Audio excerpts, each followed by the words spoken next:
es porque Pablo quiere animar a aquellos que se habían convertido con él en esa región. En este caso es la iglesia de Tesalónica. Por eso se llama la primera de las cartas a los tesalonicenses, ¿verdad? Si fuera a los de Guatemala, les diría guatemalcenses, no guatemalteco, ¿verdad?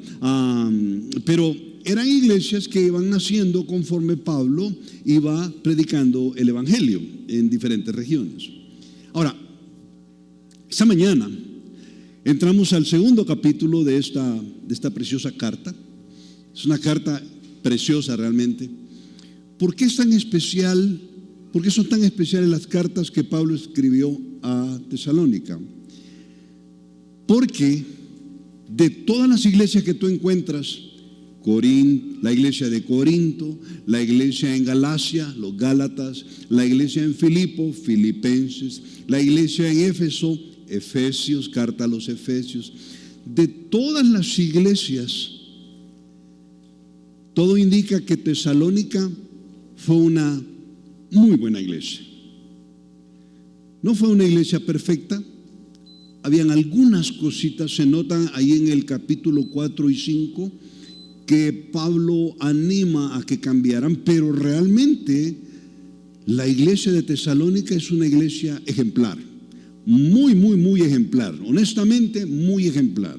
Y cuando fundó Pablo la iglesia ahí en Tesalónica, yo quiero que recuerdes, ¿sabes tú que todavía existe la ciudad? La ciudad todavía existe ahí en Grecia. No se llama Tesalónica, en algún momento se le cayó la T, o TE, y ha quedado solo Salónica. Y es una iglesia, una ciudad puerto.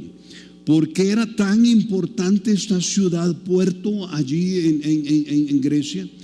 Porque en aquel entonces era un puerto donde entraba mucho barco y venía comercio de Asia hacia Europa y de Europa hacia Asia. Pablo era muy inteligente, siempre escogía ciudades en donde se pudiera convertir más gente, de manera que era un lugar comercialmente importante, pero también Tesalónica, la ciudad de Tesalónica, era un lugar importante por la política. Es importantísimo ver todo esto.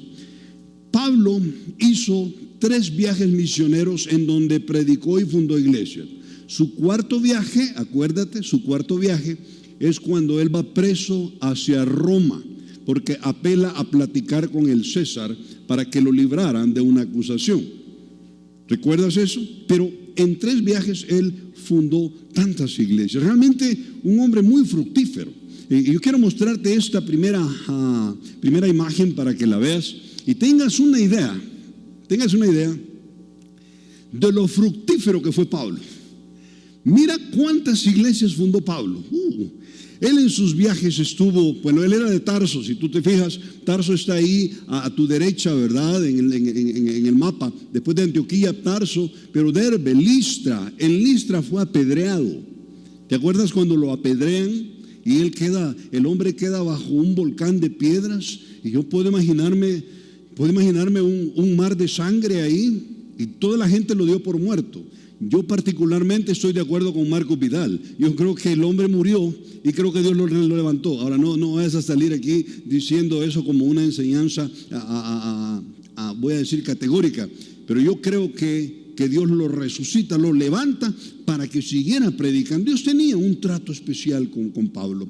Y Pablo va y mira todo lo que ocurre ahí en Antioquía, en Esmirna, en Éfeso, en Rodas, va a Pérgamo, va a Troas, va a Polonia, Neápolis, Filipos, Antípolis, Tesalónica, está por allá, ya en Grecia.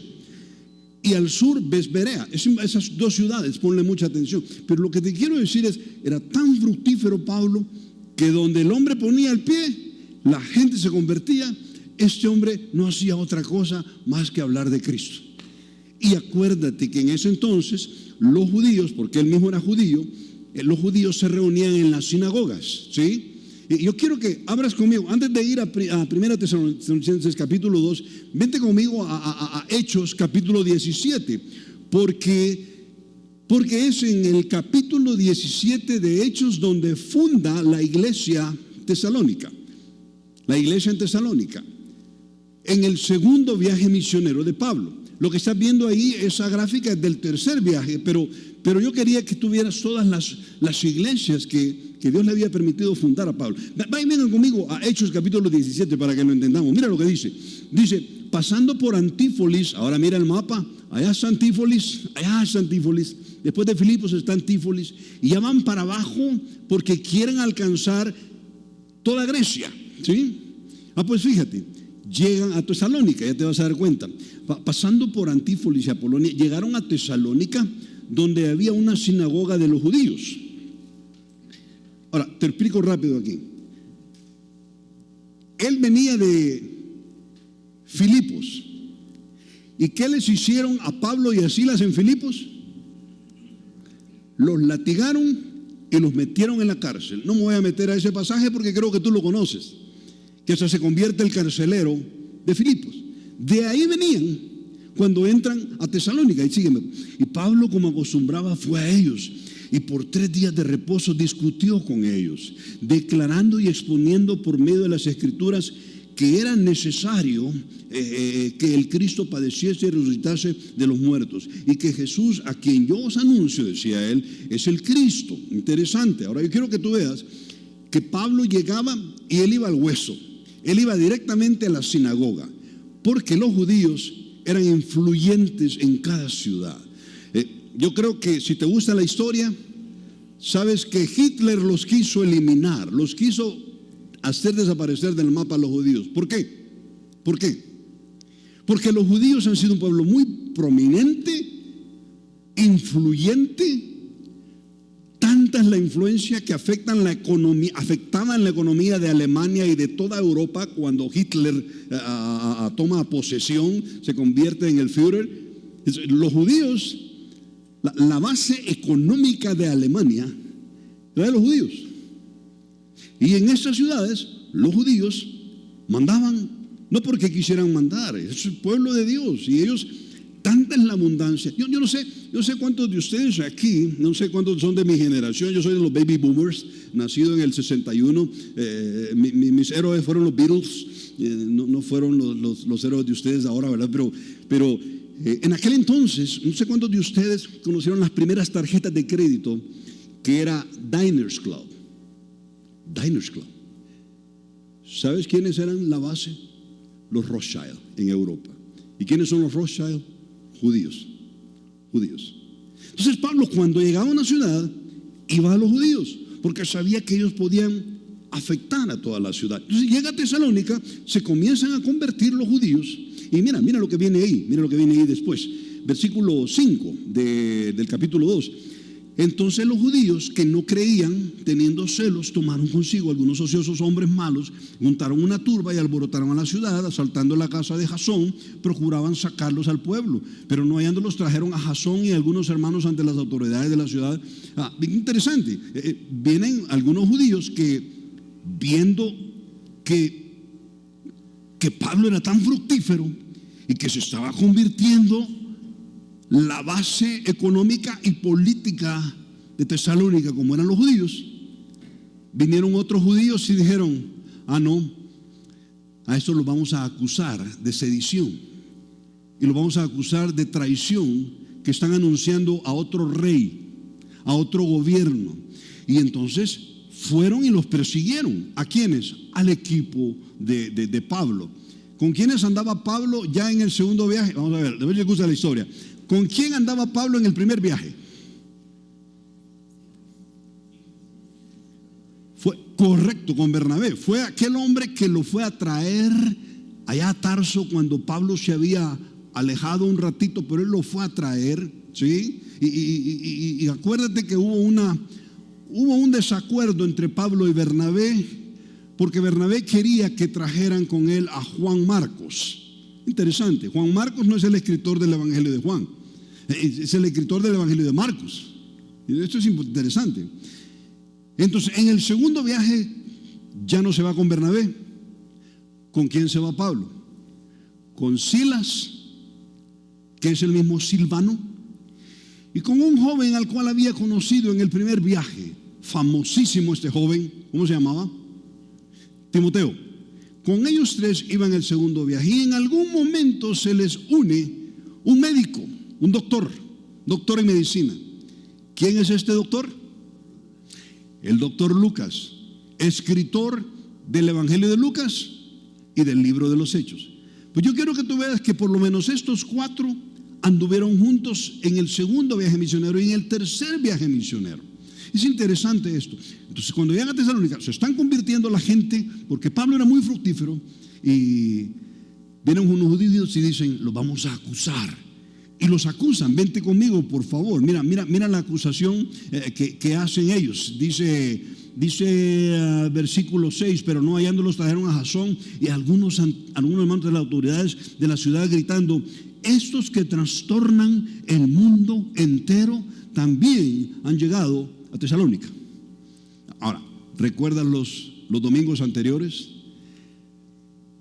Vimos qué bonito sería que se dijera así de Vidanueva, Guatemala: esos vidanovenses están trastornando Guatemala con el Evangelio y nos cae mal.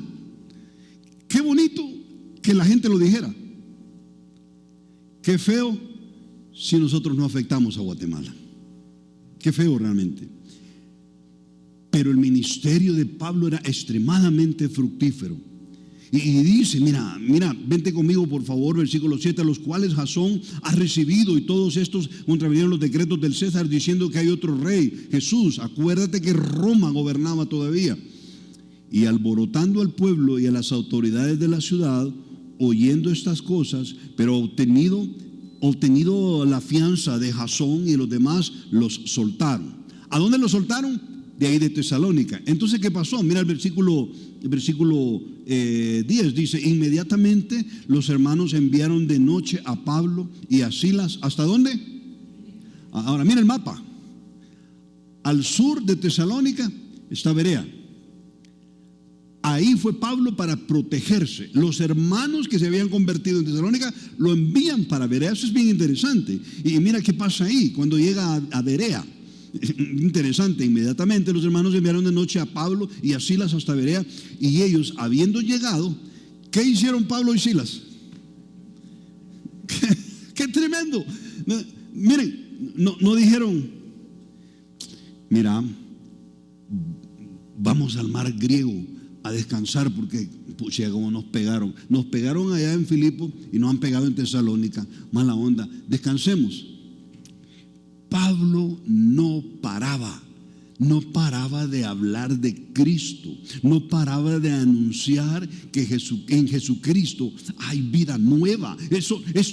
Esto era su hablar constante. Y mira lo que pasa ahí. Y dice ahí el versículo 11, hablando de los de Berea: y estos eran más nobles que los que estaban en Tesalónica, pues recibieron la palabra con toda solicitud, escudriñando cada día la Escritura para ver si estas cosas eran. Que me encanta esta iglesia. Yo te he dicho que si tuviera la oportunidad de cambiarle el nombre a Vidanueva Guatemala, yo le pondría Iglesia Berea. Porque cómo anhelo una iglesia que le encante la Biblia, y que cuando le abran la Biblia, abra la Biblia para ver si lo que está diciendo fulano es verdad. Porque nadie te va a engañar si tú conoces el billete real. Nadie te va a dar un billete falso y te lo vas a guardar si tú conoces el billete real.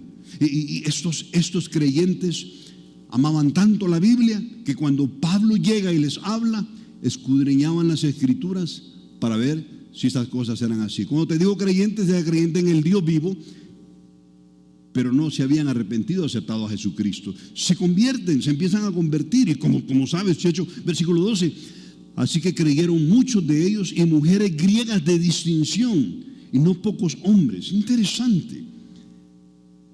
Se convierte una clase especial ahí en Berea. Me encanta. ¿Y sabes qué ocurre? Los mismos que los habían expulsado de Tesalónica escuchan: este hombre, con estos que están llenando, trastornando las ciudades, se han ido a Berea, y se están convirtiendo los judíos en Berea también. Y adivina qué hicieron. Vamos allá y los matamos. Eso ocurrió. Vente conmigo por favor ahí en versículo 2. Cuando los judíos de Tesalónica supieron que también en Berea era anunciada la palabra de Dios por Pablo, fueron allá y también alborotaron a las multitudes a hacer exactamente lo mismo. Pero inmediatamente los hermanos enviaron a Pablo que fuese hacia el mar, y Silas a Timoteo, y Timoteo se quedaron allí. Interesante. Y Pablo agarra un barco y adivina a dónde fue a dar. A Atenas. Y él quiso que los atenienses se convirtieran, pero había tanto paganismo en Atenas que fue muy difícil. Saliendo de ahí, se va más al sur, ahí donde ves. Yo siempre he dicho que este es como un hombre que está de cabeza, ¿verdad? Este es Corinto, eso que está aquí. Y llega a Corinto y funda la iglesia de los corintios. Pero ¿por qué es que son tan fructíferos los tesalonicenses y Pablo? Porque no tenían miedo y hablaban de Cristo. Hermanos, yo me pongo a pensar, nuestro tiempo se está acabando. Y Guatemala, yo ya lo he dicho aquí, Guatemala no necesita más iglesias. No necesita más iglesias. Guatemala necesita que los creyentes que llenamos las bancas de las iglesias tengamos el valor de presentarle a Cristo a aquellos que no le conocen. Lo que necesita Guatemala es que los creyentes seamos la sal de la tierra. Es interesante, Jesucristo lo dijo, ustedes son la sal de la tierra. El domingo pasado lo vimos, ¿te acuerdas? En el pasado, ¿para qué servía la sal? No habían refrigeradoras, ¿para qué servía la sal? La sal mata las bacterias, se la ponían a la carne y la guardaban. Es interesante, pero otra cosa, es un condimento favorito a la hora de cocinar, ponerle sal. Cocina y no le pongas sal y tu comida va a ser muy triste. Pero cocina y ponle sal y tu cocina va a ser alegre, tu comida va a ser alegre. Era tan, pero era cara la sal. En aquel entonces era cara la sal, porque no tenían los procesos para sacar la sal. A tal grado que a la gente, primordialmente en el ejército, a los soldados les pagaban con costales de sal. ¿Cuánto ganaste? Este mes gané 3 costales de sal. De ahí viene nuestra palabra salario. Interesante, ¿verdad? ¿Cuál es tu salario? 3 costales. Con sal pagaban, con sal. Cristo dijo, ustedes son la sal de la tierra. Pero si ustedes, que son la sal de la tierra, que es usada para que la bacteria del pecado no crezca y para que le pongan sabor a la vida de la gente, ustedes no están salando a la ciudad, entonces no sirve para nada. Y la sal va perdiendo su sabor, su poder, se vuelve insípida y no sirve para nada más que ser pisoteada por los hombres. Esto dijo el Señor Jesús acerca de esto. Y Tesalónica era una ciudad donde no tenían temor. Y dice, ¿y dónde está eso de la sal de la tierra? En Mateo 5:13, no lo vamos a buscar. ¿Qué de bueno pasó en Tesalónica que debe ser imitado? ¿Qué de bueno? Pasaron un montón de cosas buenas en esta iglesia. Por eso te dije, es una iglesia ejemplar. No tengo el tiempo, pero te animo que en tu casa, al llegar este día, revises los últimos 3 versículos de cada capítulo. Adivina de qué habla Pablo. De la segunda venida de Jesucristo. ¿Cómo así? Sí, segunda venida de Jesucristo. Te lo muestro. Vente capítulo 2, por favor, donde está nuestro pasaje. Y mira cómo dice ahí el versículo 10, que es el último versículo del capítulo 1. ¿Cómo dice? Y esperar, leámoslo juntos, 1, 2, 3. Y esperar de los cielos a su Hijo, al cual resucitó de los muertos, a Jesús, quien nos libra de la ira venidera. ¿De qué está hablando ese último versículo?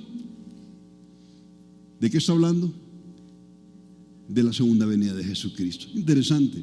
Si tú te vas, por ejemplo, al capítulo 2, vente a 1 Tesalonicenses capítulo 2 y mira por favor ahí el versículo 19. Mira lo que dice: porque ¿cuál es nuestra esperanza o gozo o corona que me gloríe? ¿No lo sois vosotros delante de nuestro Señor Jesucristo en su ¿qué? ¿En su venida? Ah, qué interesante. Todos los capítulos de Primera Tesalonicense terminan hablando de la segunda venida de Cristo.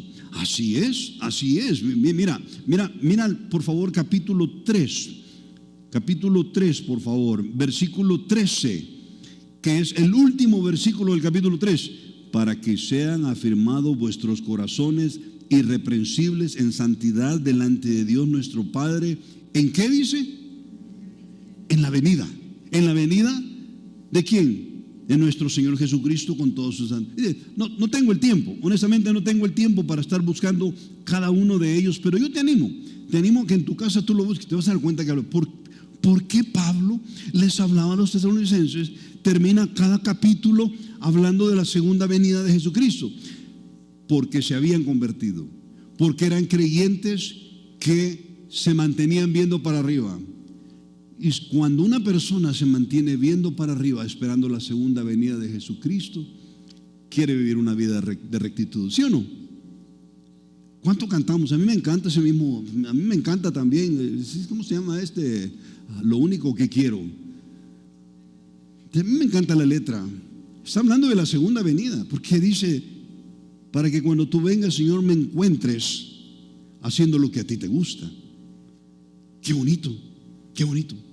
Una iglesia a la cual Pablo les habla con libertad de la segunda venida de Jesucristo.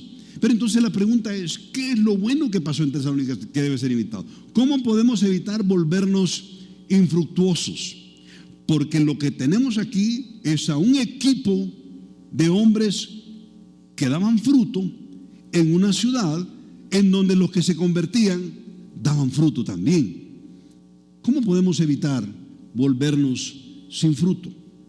¿Cómo podemos evitar volvernos ineficaces? Vente conmigo, por favor, y vamos a leer el capítulo 2 de Primera Tesalonicenses, versículo 1. Dice así: porque vosotros mismos sabéis, hermanos, que nuestra visita a vosotros no resultó vana, pues habiendo antes padecido y sido ultrajados en Filipos, ¿qué pasó en Filipos? Los metieron presos, correcto, y les pegaron, sí. Como sabéis, tuvimos, en vez de llegar a ustedes todos tristes, ¿qué dice? Tuvimos de nuevo en nuestro Dios para anunciaros el Evangelio de Dios en medio de gran oposición. Hermanos, me detengo. Cualquiera de nosotros hubiera dicho: no, ya no sigo en esto. Ya me apedrearon en Listra, ya me metieron a la cárcel en Filipos, y aquí en Tesalónica están fraguando meterme a la cárcel también. No, mejor voy y hago tiendas, porque eso hacía él. Hago de esas carpas que usan en aquel entonces usaban los beduinos para andar en el desierto. Se vendían bien. Pablo hacía tiendas. Pero ¿qué debemos hacer entonces para no volvernos sin fruto? Hermanos, no tengamos miedo. Ahí lo tienes. No acobardarnos ante la oposición humana. Mira el versículo 3, por favor. Porque nuestra exhortación no procedió de error ni de impureza, ni fue por engaño, sino que según fuimos aprobados por Dios para que se nos confiase el Evangelio, así hablamos, no como para agradar a los hombres, sino a Dios que prueba nuestros corazones. Porque nunca, dice Pablo, usamos las palabras lisonjeras, como sabéis, ni encubrimos avaricia, es dinero. Dios es testigo. Ni buscamos la gloria de los hombres, ni de vosotros, ni de otros, aunque podíamos seros carga. Eso se traduce: aunque podíamos haberles pedido dinero para vivir como apóstoles en Cristo. Interesante. Mira ahí a la pantalla, por favor. ¿Qué es lo primero? Lo primero, hermanos, es no tener miedo, no tener temor. Seamos honestos, vivimos en un escenario, ahora, vivimos en un escenario de mayor oposición de la iglesia. Estoy convencido que la gente odia el Evangelio en el mundo más que nunca hoy, en pleno 2024, más que cuando yo nací, hermanos. Mucho más que hace 20 años, mucho más que hace 30 años. El mundo, ahora ya no es una ciudad, ahora es el mundo que se opone. Y antes, hermanos, la oposición venía por ir en contra de las tradiciones religiosas. Mira, yo lo borré porque dije, mejor lo quito, puedo ofender a alguien. Pero hace años, en la Plaza Barrios, en el mero centro de San Salvador, teniendo el Palacio Nacional enfrente y Catedral a la derecha, ahí predicábamos a Cristo. Con Leo Humphrey y su equipo, ahí predicábamos a Cristo. Y una vez estaba predicando un joven de Iglesia Bautista Vista Hermosa. Él tenía aproximadamente unos 25 años.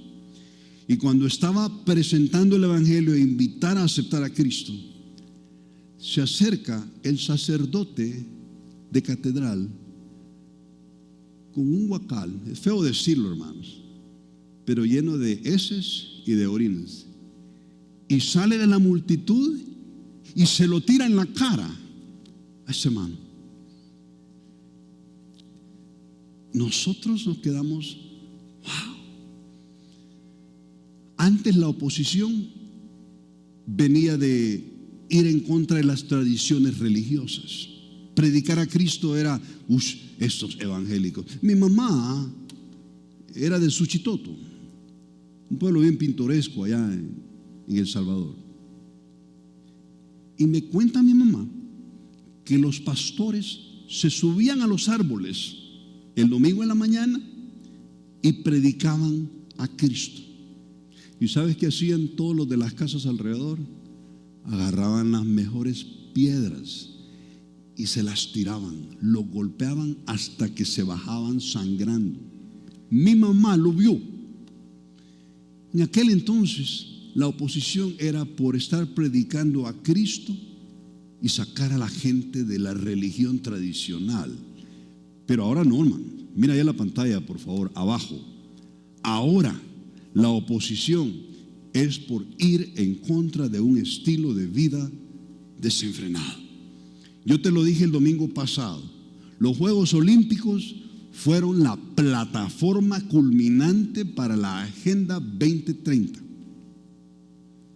No sé cuántos de ustedes vieron la mufa de la última cena ejecutada por las drag queens que ves ahí. Todos esos que ves ahí son homosexuales. Bueno, son de la comunidad LGBTQI, la comunidad del alfabeto, del abecedario. Es una burla al cristianismo. Impresionante, hermano. ¿Por qué? Porque ahora el problema no es usted está predicando contra nuestra iglesia tradicional. No, ahora es usted no nos deja hacer lo que nosotros queremos. Y esa es la oposición. Pero entonces viene la pregunta, ¿y tú? ¿Cuál va a ser tu posición en eso? Pablo les habla de un buen resultado y les dice, cuando fuimos a ustedes, nosotros presentamos el Evangelio y hubo mucho fruto. Miren de nuevo, por favor, versículo 1. Porque vosotros mismos sabéis, hermanos, que nuestra visita a ustedes no resultó vana. ¿Qué quiere decir vano? Vacío. Vacío. Significa vacío. Que tú lo tocas, parece sólido, lo tocas, pero adentro no hay nada. Vacío, es vano. Entonces Pablo les dice, cuando fuimos donde ustedes, estuvo muy bonito. ¿Saben por qué? Hubo mucho fruto en Tesalónica. Pero los recuerdos no fueron muy buenos. ¿Por qué? Porque nos sacaron de ahí. Nos sacaron de ahí. No tengo el tiempo, ahí te lo dejo. En Listra fueron apedreados y en Filipo fueron puestos en la cárcel, ¿verdad? No, lo voy a saltar porque realmente tú ya conoces esos versículos y ya lo vimos. Entonces, yo me hago la pregunta y aquí está. Si Pablo y los de Tesalónica anunciaron a Cristo en las calles y no tuvieron miedo, ¿por qué tenemos miedo nosotros? ¿Por qué nos va a dar miedo hablar de Cristo en el trabajo? ¿Por qué nos va a dar miedo si notamos que uno en el empleo, en la oficina, no es creyente?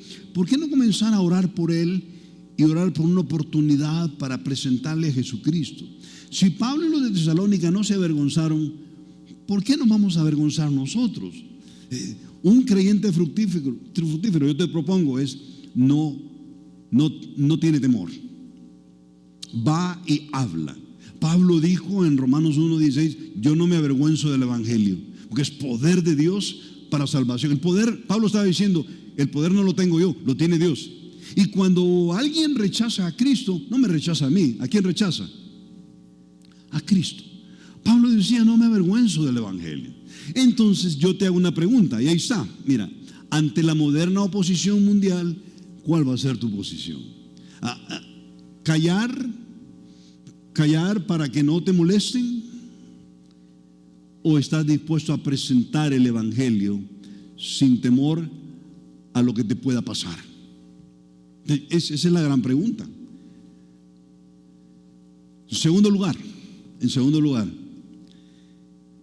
un creyente fructífero no se apoya en opiniones humanas. Vente conmigo al versículo 3 al 4, y Pablo lo dice: porque nuestra exhortación no procedió de error, ni de impureza, ni fue por engaño. Qué increíble, hermanos. Miren ahí a la pantalla, por favor. Mientras nuestro deseo de agradar a alguien sea superior al deseo de agradar a Dios, vamos a ser cristianos muy ineficaces. Yo tengo una pregunta, yo la he puesto ahí: ¿qué tanto te interesa quedar bien con los demás? Seamos honestos. Vivimos tiempos en donde ahora no nos tiran piedras, ahora nos marcan como recha. Si tú hablas de Cristo en el empleo, en tu trabajo, te van a tachar como recha. La pregunta que yo te tengo es: ¿estás dispuesto a que te tachen como recha en el empleo, en la universidad, en el colegio? Pablo me hubiera respondido a mí: no, Checho, no me importa ser rechazado, yo quiero predicar a Cristo. Ese era Pablo, y eso eran los de Tesalónica. Porque el deseo de encajar con nuestros amigos en el trabajo o con nuestros amigos en la universidad, el deseo de que no nos rechacen es fuertísimo. Y Pablo tenía un versículo para eso. Gálatas 1:10 dice: pues busco ahora el favor de los hombres. Oye, Pablo llegó al momento de decir: bueno, aquí tengo que tomar una decisión. ¿Quiero yo encajar para que me acepten? ¿O predico a Cristo sabiendo que me van a repeler? Eso decía, pues ¿busco ahora el favor de los hombres o el de Dios? ¿O trato de agradar a los hombres? Pues si todavía agradara a los hombres, yo no sería siervo de Jesucristo. Esto dijo Pablo. Es impresionante. Hermanos, lo que necesitamos es un discurso persuasivo. Debemos hablar claro. Debemos hablar claro. ¿Sabes qué es lo que pasa? No hablamos claro. No hablamos claro. Y tenemos miedo.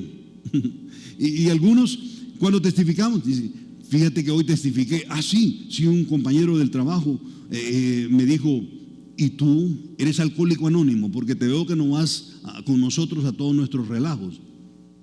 Y entonces yo le dije: no, soy cristiano. Dijo él: ok, yo también soy cristiano. Todos somos cristianos aquí en la oficina. No estamos hablando claro. Cuando no hablamos claro, no persuadimos. Te voy a proponer algo: no cerramos la venta. No cerramos la venta. Si le hablamos: mire, fíjese que Cristo puede cambiarlo.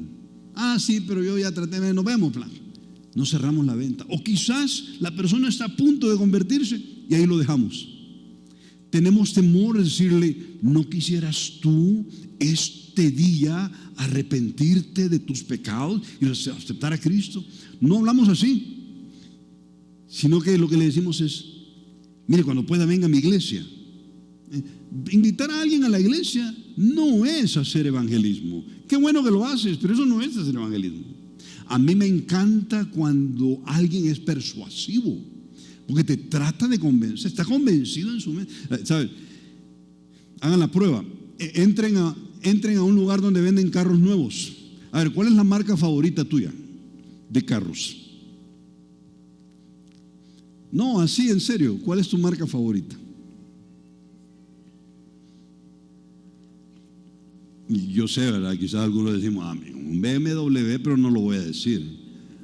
Un Mercedes-Benz, pero no lo voy a decir. Pero claro, todos queremos lo mejor. Yo no, hermano, yo soy toyotero, hermanos. Yo soy toyotero. Cuando tú entras a una venta de autos y dice, mire, quería saber qué vale este carro, y lo ves ahí en la sala de exposición, ¿verdad? ¿Qué vale este carro? ¿Te has fijado cuán persuasivos son los vendedores? De entrada te dicen, este carro es de lo más precioso que tenemos aquí en la sala de venta. De veras, ¿y por qué? Porque fíjese que trae esto y esto y esto que no lo traen los demás.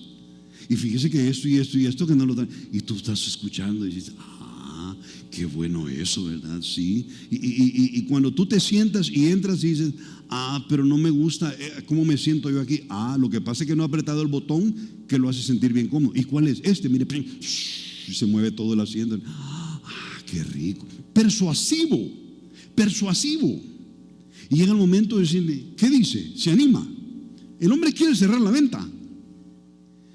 Pero los creyentes no presentamos a Cristo así. Lo presentamos de una manera bien tibia. No hablamos claro. Y para presentar a Cristo necesitamos hablar claro. Te propongo lo que está ahí en la pantalla. La gente no se va a convertir si tú y yo no hablamos claro. Es más, es tanta la oposición que decidimos escondernos en la oficina y callarnos y no decir nada para que no nos vayan a rechazar. Pero realmente va a ser afectada Guatemala si vivimos así. Me encanta que Pablo dijo tres cosas que caracterizan a un creyente que da fruto. En primer lugar, él dijo, yo cuando predico a Cristo lo hago sin error. En segundo lugar, sin impureza. Y en tercer lugar, sin engaño. Sin engaño. ¿Cómo así, Checho? Sin error. Quiere decir sin engaño, precisamente, sin pecado. Impureza. Ahora, quiero que veas que cuando Pablo dice, cuando les presentamos a Cristo, no había impureza en nuestro corazón. Perdón que voy al grano, pero lo que está diciendo Pablo es, nosotros ni coqueteábamos con la impureza sexual. Cuando les hablamos de Cristo, les hablamos con un corazón limpio. Qué impresionante. Y un creyente que da fruto no coquetea con la impureza. Y cuando Pablo dice no llegamos con engaño, está diciendo no llegamos estafándolos. Y hoy en día, hermanos, Guatemala está cansado de creyentes que lo primero que hacen es ver cómo sacan plata a la gente. Y nuestro gremio, el gremio de pastores, está en una condición muy crítica, hermanos. Porque ahora nos conocen por los que sacamos dinero. Es triste escuchar a la gente no creyente decir, yo no voy a una iglesia cristiana, no me convierto a Cristo, porque he ido a algunas y lo único que oigo es hablar de pisto. Yo cuando escucho eso digo, tienen razón. No puedo decirle no tienen razón. ¿Tienen razón? Tienen razón. Si algo tenía Pablo es que nunca buscaba dinero de la gente. A Pablo le propusieron que ya no hiciera tiendas y que iban a financiar su ministerio. ¿Quiénes? Priscila y Aquila, una pareja, es hombre y mujer, mujer y hombre en ese orden. Priscila y Aquila eran judíos y tenían el mismo negocio de Pablo. Llegó un momento donde le dijeron a Pablo, dedícate tú a predicar a Cristo, nosotros vamos a darte el dinero que necesitas para vivir. Pero Pablo no preguntaba. De hecho, en esta carta les dice, nunca llegamos a ustedes pidiéndoles dinero, aunque pudimos haberlo hecho. Vente conmigo, versículo 3, dice, porque nuestra exhortación, nuestra invitación no procedió de un error ni de impureza, ni fue por engaño, sino que según fuimos aprobados por Dios para que nos confiase el evangelio, así hablamos. No como para agradar a los hombres, sino a Dios que prueba nuestros corazones. Impresionante. Efesios capítulo 5, versículo 3, mira lo que dice. Hablando de Pablo, dice, un creyente que da fruto, no hay impureza sexual en él. No. Cuando uno de nosotros se mete en terreno minado, se mete en problemas que tienen que ver con una desviación sexual, no vamos a dar fruto. No va a haber, la gente no se va a convertir. ¿Sabes por qué? Porque el enchufle de energía se desconecta. No hay poder. Esa gente no se va a convertir. Y dice Pablo en Efesios, pero fornicación y toda inmundicia o avaricia ni aún se nombre entre ustedes como conviene a los santos. Interesante esto. Primera de Pedro 2:1 dice, desechando pues toda malicia, todo engaño, toda hipocresía y toda envidia y todas las detracciones, dice Pedro, anuncien a Cristo. Interesante. Yo tengo una pregunta para terminar ese segundo punto. ¿Tu deseo de encajar con tus amigos te ha paralizado y ya no hablas de Cristo? Mira, esto que te digo, el ambiente en la oficina en donde si tú no encajas sos recha, te ha llegado a callar la boca, a cerrar la boca y ya no hablas de Cristo. Cuando alguien está enamorado de Jesucristo, solo de Jesucristo habla. Recuerdo una pareja en Villanueva San Luis. Soñábamos con venirnos de misioneros para El Salvador. La iglesia tenía como unos 500 miembros, nada más, unos 500 adultos. Yo creo que teníamos como unos 10 años de haber nacido. Recuerdo a una pareja en donde ella nos dijo, fíjense que mi abuelita se quiere bautizar. Es interesante, son de apellido Saca y ellos son de Belén, originarios de Belén, que vinieron a Centroamérica, por supuesto, ¿verdad? Nos dijo ella, mi abuelita se quiere bautizar. Fíjense que se ha convertido. ¿Y cómo es que se ha convertido? Por nuestra empleada, se llama María. De veras, ¿y qué pasó? María solo de Jesucristo le habla. Es impresionante. La cuidaba tanto a la señora que en cualquier cosa que ocurría decía, pero mire, ¿por qué no oramos? Le agarraba las manos y oraba. Cristo puede cambiarle, Cristo puede salvarle. Entonces, me acuerdo que Julio y tu servidor fuimos a visitar a esa señora. Ella era de Belén, realmente, lo que llamamos en El Salvador turco, ¿verdad? Y cuando llegamos donde ella, estaba en una silla de ruedas, una señora tan linda, ojos azules penetrantes, ¿verdad? Blanca ella, ¿verdad? Ya pelo cano, pero obviamente había sido rubia. Y entonces cuando nos vio, nos recibió con una gran sonrisa. Y entonces le dijimos, hemos escuchado que usted quiere bautizarse. Sí, quiero bautizarme. Y la bautizamos en silla de ruedas en Miralvalle. Bueno, solo Miralvalle existía, ya no había en otros campos. La bautizamos ahí. Y Julio le pregunta, yo estaba sentado a la par de Julio, y Julio le pregunta, ¿y cómo fue que se convirtió? Porque ella nos contó de sus tradiciones musulmanas. Y luego al venir a Centroamérica, casi todos los musulmanes que vienen a Centroamérica se convierten al cristianismo, al catolicismo. Pero ella se había convertido a Cristo. Y dijo, es que María, solo Cristo habla. Solo Cristo habla. Él casi no hablaba, le costaba hablar el español, pero decía, solo Cristo. Abre las ventanas y hable de Cristo. Me baña a mí y habla de Cristo. Me da de comer y me habla de Cristo. Solo Cristo. Nosotros dijimos, qué bendición escuchar que un creyente solo de Cristo habla. María estaba enamorada de Jesús. ¿Por qué daban tanto fruto los tesalonicenses? ¿Y por qué daban tanto fruto, Pablo? Porque estaban enamorados de Jesús. Estaban persuadidos que Jesús, el del Antiguo Testamento, era el Cristo real, el verdadero Cristo, el Mesías. Interesante. ¿Estás dispuesto a limpiarte de todo error, de impureza sexual y de engaño para ser un creyente que dé mucho fruto? Vamos al tercer punto. Va a ser corto, hermanos. No me digan que no les va a gustar que sea corto, porque no hay mensaje o predicación que sea corta y sea fea. Todas las predicaciones cortas son muy agradables, ¿no creen ustedes? En tercer lugar, una característica de Pablo es que no anhelaba el aplauso de los otros seres humanos. Pablo no anhelaba el aplauso de los otros seres humanos. Entonces, ¿cuál era el aplauso que Pablo anhelaba? ¿Cuál aplauso anhelaba Pablo? Pablo anhelaba el aplauso que iba a ocurrir cuando él muriera y fuera puesto en un ataúd y ese día estuviera delante de Jesucristo y Jesucristo le dijera: bien hecho, buen siervo fiel, entra al gozo de tu Señor, lo hiciste muy bien. Qué fabuloso. Era el aplauso que Pablo buscaba. Vente conmigo a los últimos dos versículos de esta mañana, versículos 5 y 6.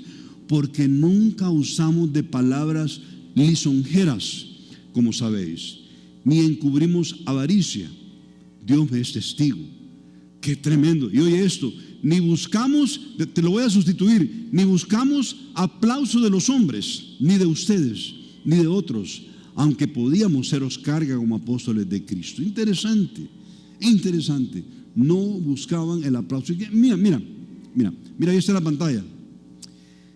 Si quieres dar fruto, sé un creyente que no adula cuando testifica. Yo sé, esta semana que estaba revisando las diapositivas y tratando de poner palabras, tú sabes, tratamos de poner palabras que peguen con la cultura guatemalteca. Adular y lisonjear. O sea, ¿ustedes saben qué quiere decir lisonja? ¿Verdad que no es una palabra que usamos mucho? Te lo traduzco para que lo entiendas rápido. Piropo. Un piropo. Pero no un piropo de un hombre o una mujer. Un piropo que cuando les quiere ganar a alguien en la oficina, le empiezas a decir cosas bonitas de él. Ah, es que tú eres un hombre de calidad. Ah, es que tú eres, puchica, que bien te vistes. Eres un hombre súper, tienes buenos modales. Y solo de eso le hablas. Ahí lo estás adulando. Estás hablando. Yo le pregunté a los jóvenes que si había algún adjetivo para... ¿Cómo le dicen ustedes a alguien que, vamos a ver, en el colegio, de todos los alumnos, hay uno que en la mañana le llevaba una manzana a la teacher, a la profesora, y trataba de ganarse el favor de ella para que lo considere? No sé cómo se dice en Guatemala, pero en El Salvador se dice yo-yo, ¿sí? Entonces, bien, bueno, no sé si ahora todo ha cambiado, hermanos. Yo ya tengo 63 años. Cuando digo algo, muchos se ríen porque las palabras ya no existen. Pero yo es alguien que no sé cómo decirlo, sobaleva, sobaespalda, ¿sí? A ver, es que oigo un montón. ¿Cuál es el término en Guatemala? ¿Cómo? Casaquero. Chaquetero. Pues no sean chaqueteros. Eso. Si queremos ser efectivos, no seamos chaqueteros. Se oye bien, ¿verdad? Bueno, no sé. ¿Casaqueros? No. Pero es que, bueno, ok, está bien. Pablo no era así. Ahí termina, Pablo no era así. Otra, número 2, lo tienes ahí, no buscaba sacar provecho financiero. No buscaba sacarle dinero a la gente. Hay algunos que testifican de Cristo para ganar a alguien, para traerlo a la iglesia y sacarle su plata. No, ni buscaba los aplausos de los hombres. Eso es algo fabuloso en un creyente que da fruto. Hermanos, no usemos lisonjas. La lisonja es un piropo, vamos a ahorrarnos. Dice Romanos 16, 18, porque tales personas no sirven a nuestro Señor Jesucristo, sino a sus propios vientres. Una persona que adula a otra no da fruto espiritual. Segundo lugar, no encubramos avaricia. El deseo de acumular riquezas, malísimo. Salmo 119:38 dice: inclina mi corazón a tus testimonios y no a la avaricia. Un creyente avaro no va a dar fruto, hermanos. No va a dar nada de fruto. Y en tercer lugar, no busquemos nuestra propia gloria, nuestros aplausos. A mí me gustaba algo que decía Leo Humphrey. Y ustedes me han escuchado mencionar a Leo un montón, porque Leo es un hombre fabuloso que solo de Cristo hablaba Leo, solo de Cristo. Él decía: Nelson, a veces los creyentes escribimos nuestras propias portadas de periódico, nos aplaudimos a nosotros mismos. Y me decía él: ten cuidado con eso. Un creyente que anhela ser aplaudido por sus logros nunca lleva fruto espiritual. Hay un dicho que dice: trabaja tanto y da mucho fruto y no hables, y deja que tus frutos hablen por ti. Yo creo que es cierto. Y yo tengo una pregunta para terminar. ¿Anhelas secretamente el aplauso y el reconocimiento por tus logros como creyente? Yo te animo a que no seas así. Ahora termino preguntándote, de todas las áreas que hemos visto que son características de un creyente, ¿cuál de ellas probablemente es la que tú tienes en tu corazón? Yo te animo a que te deshagas de ellas. Y de todas las buenas cosas por imitar a Tesalónica, ¿cuál te faltaría para encajar en Tesalónica? Que dijeran: este creyente parece creyente de Tesalónica. ¿Qué tan ineficaz? Aquí hay una pregunta muy interesante, hermanos, y con esta termino. Yo me hice esta pregunta mientras estaba preparando este mensaje.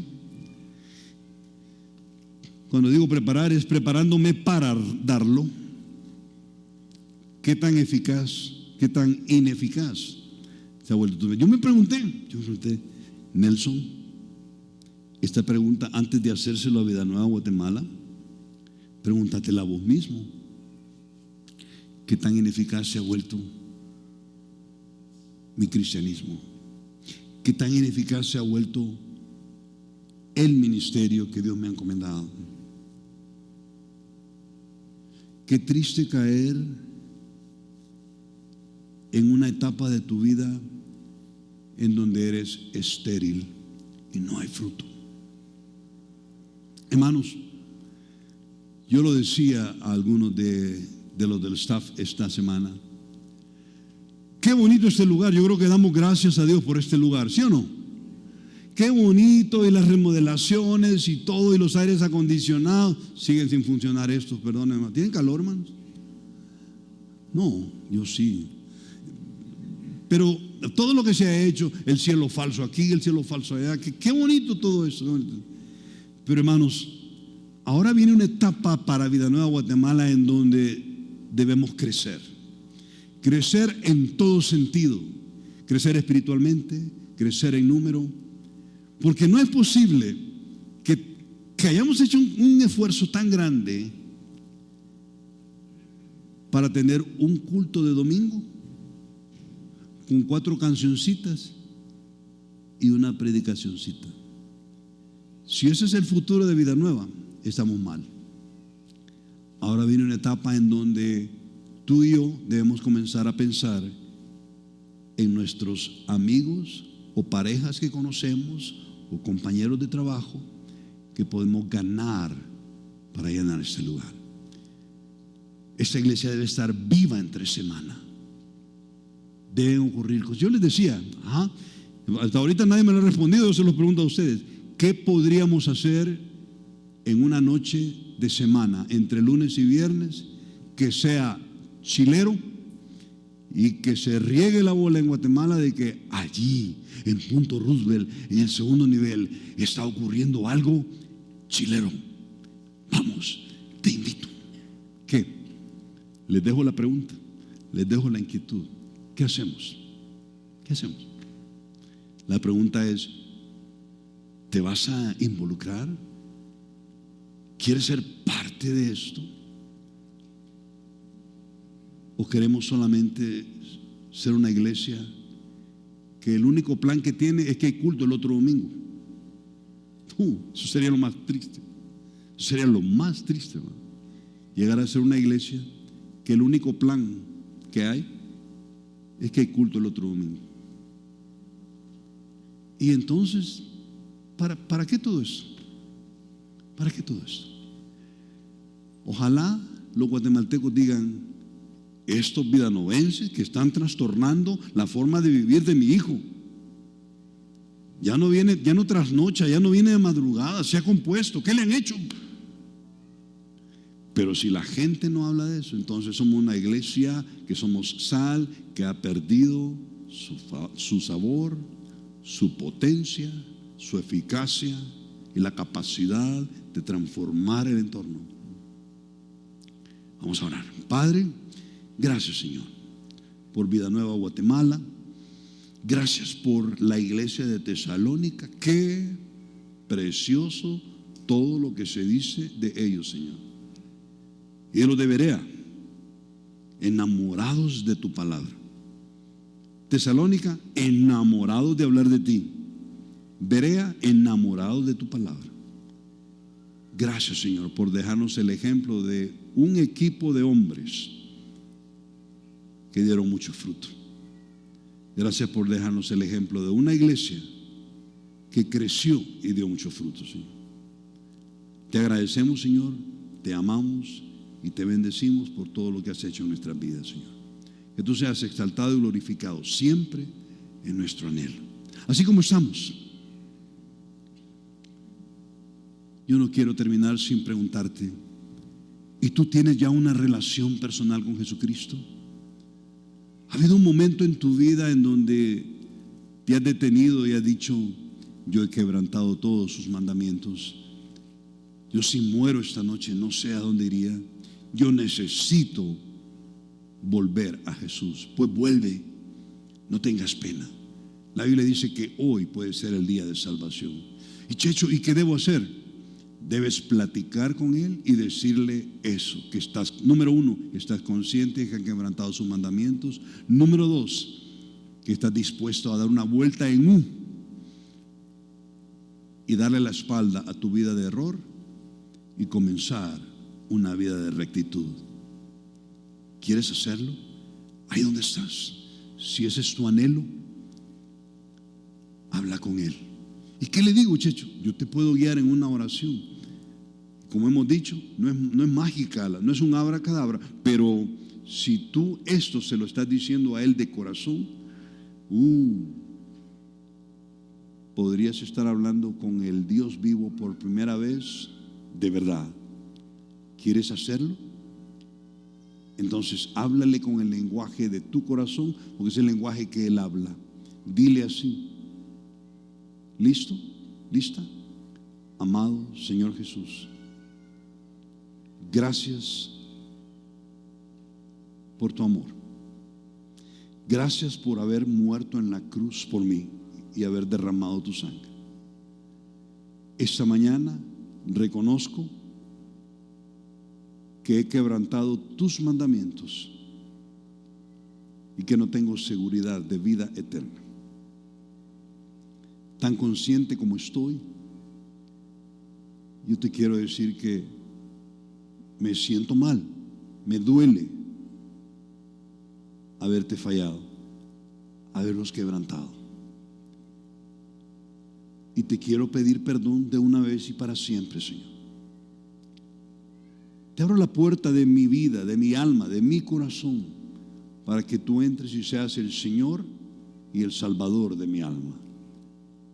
Ya no quiero vivir como he vivido, quiero comenzar una vida completamente nueva, Señor. Perdóname, Señor, sálvame, dame la vida eterna que tú has prometido a todo aquel que se arrepiente. Me arrepiento ese día y te recibo como mi único y suficiente Dios y Salvador. Por Cristo Jesús te lo digo, amén. Así, con los ojos inclinados, tú hiciste la oración. Te pido que levantes la mano así rápidamente. Habrá alguien que haya hecho esta oración por primera vez. Levanta tu mano y la vuelves a bajar. Habrá alguien, damos 2 segundos por si es algo entre tú y Dios nada más. Padre, gracias por este buen día que nos has dado y esta preciosa carta que nos regalas para estudiar en ella, Señor. Gracias, Padre. Lleva con bien de regreso a nuestros hermanos de Vida Nueva San Salvador. Gracias por sus vidas, gracias por permitirles venir y compartir el día de ayer con el grupo de jóvenes y ahora con la iglesia. Y Señor, cuídalos, que protejas los vehículos ahora que regresan, Señor. Gracias, Padre, por ser tan bueno. En Cristo Jesús te lo decimos. Amén y amén. Olvidé mencionarlo al principio, pero aquí hay varios cheros de vida.